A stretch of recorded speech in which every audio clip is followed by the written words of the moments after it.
cross, X and X. Retract, check, and push. Gentle push. So he pushes gently back. We take the energy into arm bar. Now we wait. We wait for him to push up, and as he pushes up, we say, okay, and we go with it. Bang, we meet him right there. That should soften up this wrist so that we can do our wrist raise. We find this window here. Okay? If he's thinking right now about going and punching or pushing, boom, look, I've got him. I've got a distraction strike. But we're going to slide through here like this, pop this up, and chop straight down like this. Right hand is right here on the lapel, and it comes up and reacquires this grip right here. And we are now in arm bar with wrist lock.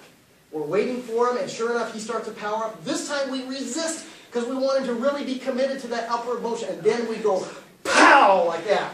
We let go. And when we let go, he continues to go up. It's like it's spring-loaded right into the hyperextension of the elbow joint. And then we come back, grab a hold of the fingers, pull this way. This is what you might call a horizontal wrist lever, okay, here. Now, we're going to come around, step back, and the pressure is a wrist to elbow compression. Boom, like this. Let's turn this way. Okay, from this point, after we do the compression, that's one. All it requires is a slight shift to the side and the same thing. There's your kotegaishi. Okay, here is an excellent opportunity for a distraction strike. Bang, right into the nose. Boom. As he is diverted, we capture, pull this into the center. Remember, we're going to execute not out here, but in here, close to the body. We roll this up, acquire him, and let's turn front way so we can see how miserable you are right now. Okay, there we go. We're in standing center.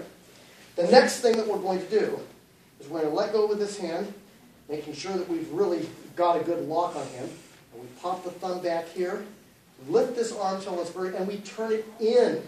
See what happens to the wrists? They look like this. Then you reacquire here, tuck the elbow, and you now have an inverted come along. Okay, next, the clamshell. From here to here, so he stays in lock. The turn, down, he's still in lock, and reacquire. Now we separate his fingers out. See how I'm doing that? Fingers are out here.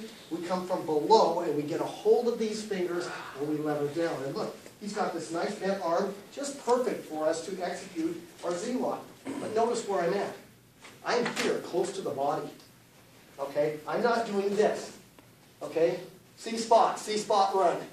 This is the way simple people who don't understand joint lock principles execute joint locks. It never works unless the person's cooperating with you.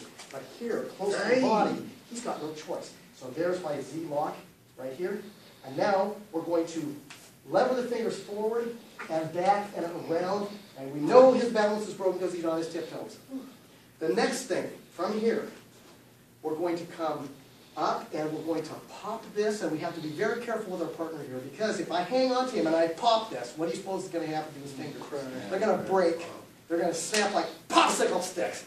But we don't want that. So when we do this, we want to make sure that we have some give.